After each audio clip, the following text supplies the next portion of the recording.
Hey guys, this is Maria K and this is my YouTube channel. Welcome. Today I'm gonna react to a video about American stereotypes. So I've never been to America and I'm Russian, so I still have a lot of things to learn about America and the different states of the America, etc. And this video is from channel Lucille, I think, yes. And 10 American stereotypes I believed before visiting as a European. So I consider myself as a European. That's why I'm interested in this kind of thing, in this kind of video. And we'll see. Did I have these kind of stereotypes in my head? And are they true or not from her point of view? So I will leave the link to this video down below. Check it out and let's start. I'm French, and like many Europeans, I had a bunch of preconceived ideas about the US before I actually visited, and I have to admit that some were totally ridiculous, but some others actually turned out to be true. So let's explore that together, starting with the first stereotype I had, which is that Americans are very patriotic. I will comment a little on this one. Yeah, in my mind, in my point of view of this world, yeah, Americans are very patriotic. And what I mean patriotic, it means that they really love their country, first of all, but also they are very, very, very proud of their country and being American. And in my mind, like in my imagination, I would say, Americans in general are so ready to tell that they are American and how great America is and everything like this. So let's see what she would say. So yes, as a European, when I first arrived, I was so surprised by how many Americans seen as being a bit weird. But on my side, as someone who loves cultures, I'm really into it. You know, I really like the 4th of July decor, especially in the suburbs of Chicago where my boyfriend is from. It is so cool and really gets me in a patriotic mood, even though I'm not from the US. But it's not only that. Like, people really take the national anthem very seriously, like standing up at sports events. And Bobby told me that growing up, he had to say the Pledge of Allegiance every single day at school. So it definitely feels overall like a more patriotic experience than what I've lived personally. Yeah, and also I would say that in Russia we don't have this kind of thing, but we also have to stand up if it's like an anthem, national anthem playing on. And for example, here in China, because I now live and work in China, here at school or in the kindergarten, every Monday they have a flag raising ceremony where they raise their flag, the Chinese flag, and singing the anthem too, like standing and singing. Yeah, even the youngest children, like 2-3 years old, they already do it. But I just want to say that it's also very polarized. Like, Americans themselves have very strong opinions about their country. And I've met a lot of people who are very apologetic for being American. And this is maybe linked to the other stereotypes we're going to talk about in a bit. But I feel it's such a shame that these people feel the need to do that, because I feel the US is a really great place to be from. And, you know, obviously, like in every country, there are good things and bad things. But in my personal opinion, and I've lived and worked in the US, I've been to 15 states, but I've also lived in 8 different countries, I can say that the US is a really great place to be from. But another funny side of this stereotype is sometimes some people have a tendency to see the US as the center of the world. Like, center of the world, okay. What restaurants together, right? Except US bills, okay, US dollar bills to buy quick snacks. No. For example, Okay. thinking you can pay in dollars in Paris. And obviously do not do that. If someone accepts your dollars in Paris, they don't have good intentions and you're probably being overcharged. And in general, you should always read up about a country before visiting. Things are going to be very different from where you're from. And obviously not everyone is like that. If you're on this channel, you're probably really interested in cultures and you're trying your best to adapt, as I can see with all the really cool comments you're leaving on my videos. But this leads me to my second stereotype, which is Americans are supposedly bad at geography, she says. Okay, Americans are bad at geography. I'm for sure, I've heard of this for sure. Yes, I've heard of this stereotype. So, but I've never met an American, because I've never been to America and I've never met an American outside of America. So I don't know if it's true or not, but for sure I've heard of this one. Okay, let's see what she's gonna tell us.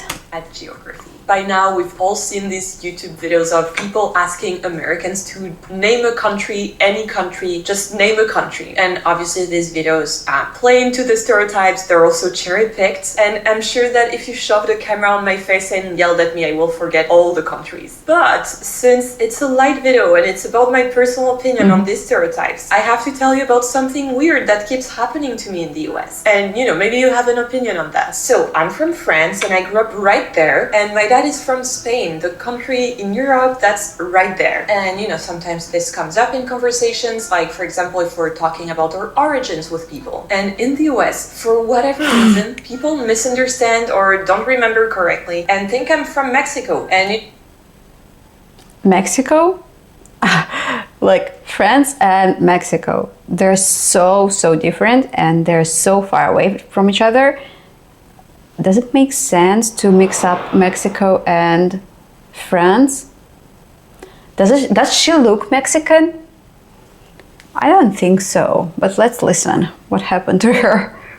I love Mexico. I think it's a great country. I've spent a lot of time there during my travel. I've actually lived there for 6 months, but I am not from Mexico. I'm literally from the other side of the pond. Like, it's a 10-hour flight to go from Paris to Mexico. And this has led to a very awkward situation, especially at work, with people going out of their way to be nice and introducing me as Mexican to actual Mexican people who are like, oh cool, which part of Mexico are you from? And I'm like, France. And the people who forget where I'm from are very educated, they're trying to be nice, and I've never understood why this happens so often and why it's always Mexico and not, for example, Canada, where they also speak French. But I feel at this point it's not even a question of geography, but more of listening when people tell you where they're from. And also I do feel that it's normal that some Americans don't know about every single European country. Like, the US is such a big country. There are many states already to remember, so I don't expect people to know about the exact place I'm from, because I personally don't know every single place in the US either. Also in Europe, where countries are very tiny and close to each other, like France is roughly the size of Texas, but there's also, for example, Monaco, which is the size of Central Park in New York. And Europeans also generalize the US too. Like, one of my European pet peeves is when people have very strong opinions about the US for no reason, even though they've never been there. And this is because US politics are very discussed by international media. Also, American movies and American companies are everywhere, but they are not representative of the American culture as a whole. Like, you can have an educated point of view about the whole American culture just by watching Home Alone, for Yeah, she's right here, for sure, yeah. example. And this stereotype is also linked to the next one, which is that Americans don't travel. And I have to say that this one is entirely not true. Probably heard the myth that only 10% of Americans have passports. Well, apparently this has not been true for over 20 years. And apparently 3/4 of Americans have visited at least another country. So Americans are going abroad. They're just visiting fewer countries than us Europeans. Roughly 1/4 of Americans have been to 5 or more countries, when in France that number is 54%. And in smaller European countries like the Netherlands, it's 83%. And that fully makes sense because there's two factors at play in international travel, which are basically how much money you have because flights and hotels are expensive, but also how close you are to another country. Like if we take the example of the Netherlands, you could technically bike to Belgium. It's super close. Also in the US, flights tend to be pretty expensive because you're pretty far away from other countries. Like your only neighbors are Canada and Mexico. And the US is so massive that a lot of people prefer to travel domestically. Like there's already so much to do in the US. Like the nature is very diverse, there's a lot of really cool regional cultures, and also things are very, very far away from each other. Like for example, Barcelona in Spain is a very common weekend trip from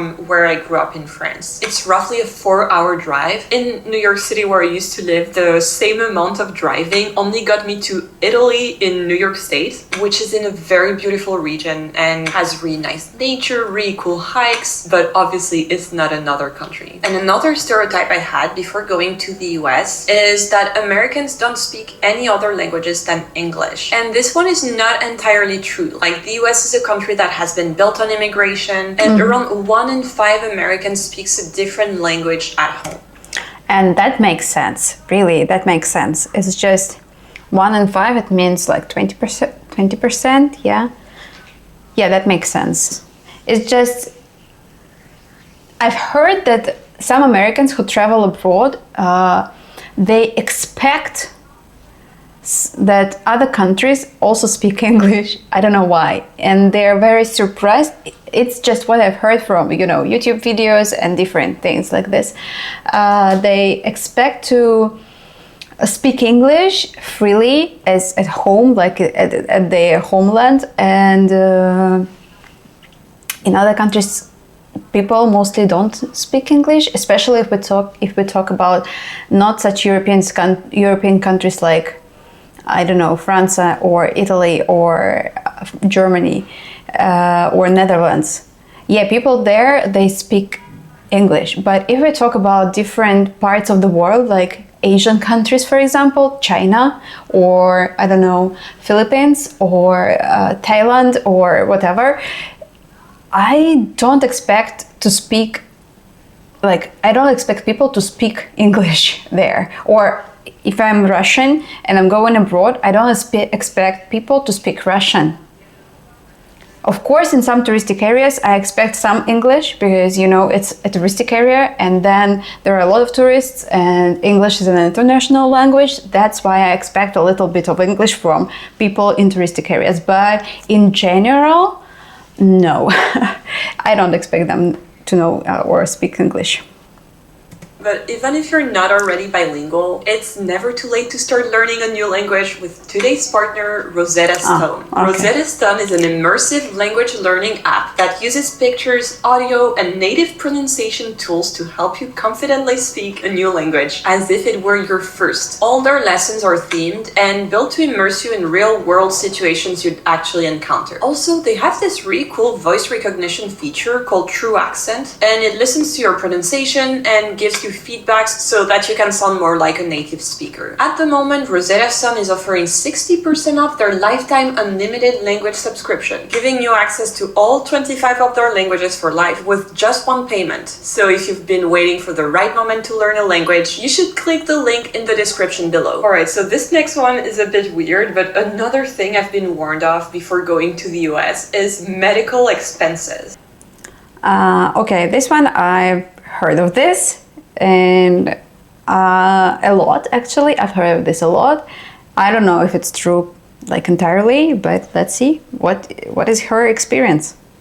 I've literally been told, be careful to not break a leg in the US, otherwise you'll be in debt. And given current events, it seems like a really big issue, but luckily for me, I haven't broken anything. And the only medical emergency I had while living in the US was an ear infection. And obviously ear infections are not life-threatening, but if you've ever had one, it hurts so bad that you're ready to do anything to make it stop. And on my side, I went to an urgent care facility where I saw a doctor and it costed me $300. Luckily, my health insurance was very good at the time because I was working working for a French company in the US. So I had to pay out of pocket and then I was reimbursed. But in the time it took for me to get reimbursed, I was very scared that my claim was going to be denied or that I would not be reimbursed in full. And to be honest, $300 is a lot of money for an ear infection. If we compare that to my most recent ear infection, and I have sensitive ears, okay, which was in Paris, I had to pay zero out of pocket. Like they didn't even ask to see my credit card. They only needed my health insurance card. If I had to pay out of pocket, it would have been 25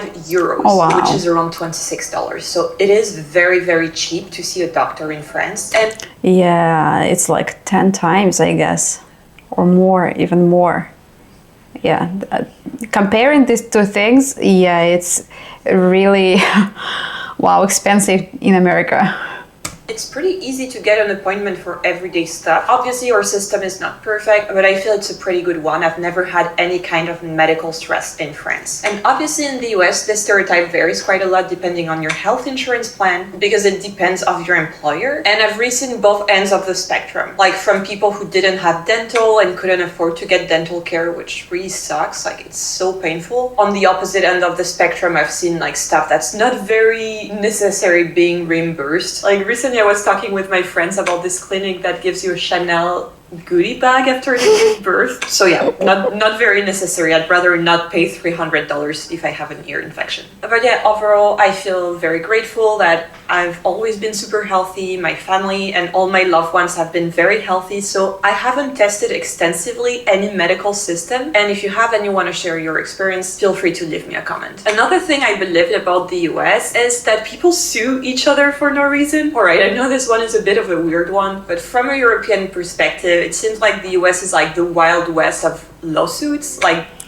okay, I understand where it comes from, the stereotype, I mean, because yeah, I've heard of this too. And if I'm thinking about American stereotypes, I would never name this one. It's not such a like a big thing in my mind, at least. But yeah, I understand why she mentioned this. It's interesting. Let's see.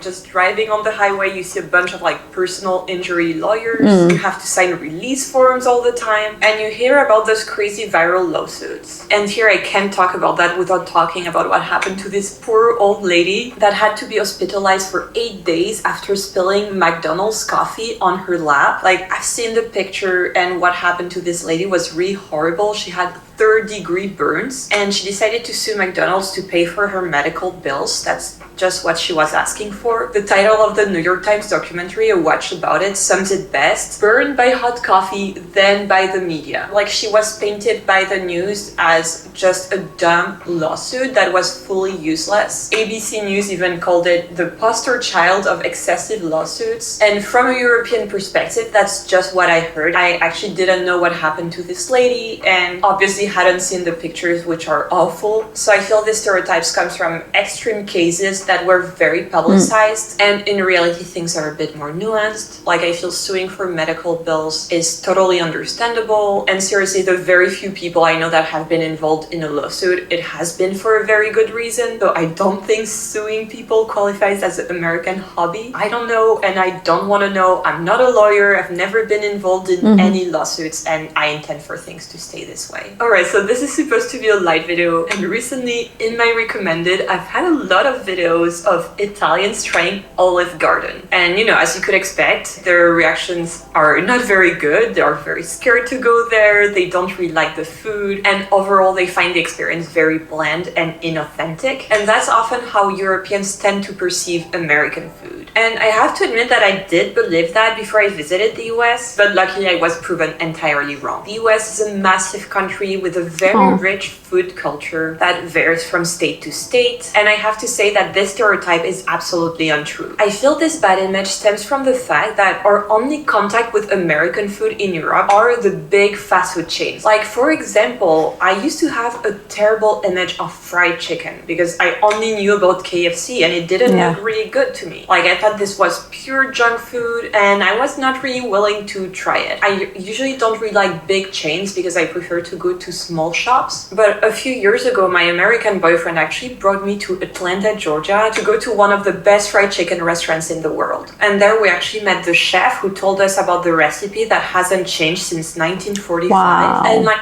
That's impressive, right? They really put so much love and care into it, like they marinate the chicken overnight. It's super juicy and tasty, and they serve it with really delicious sides. And since then, I've been such a big fan of fried chicken and southern food in general. I even love chicken and waffles, which is another food that...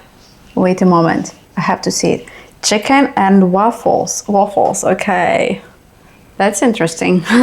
would send Europeans into a coma, but it's so good. And I feel that in general, the US does comfort food so well. And there are so many small businesses that are not owned by big corporations. And I feel you obviously shouldn't rule out American food just because you've seen McDonald's or KFC. Like, it's really my pet peeve when Europeans say the food is not tasty in the US, because not only there's really good American foods, but there's also food from all over the world. Like, for example, in New York, I've tried really authentic Malaysian food, Indian food, Indonesian food, and all of these foods, they're made very authentically. Like, they keep the recipes the same as at home, and they often import some spices or products. Storytime.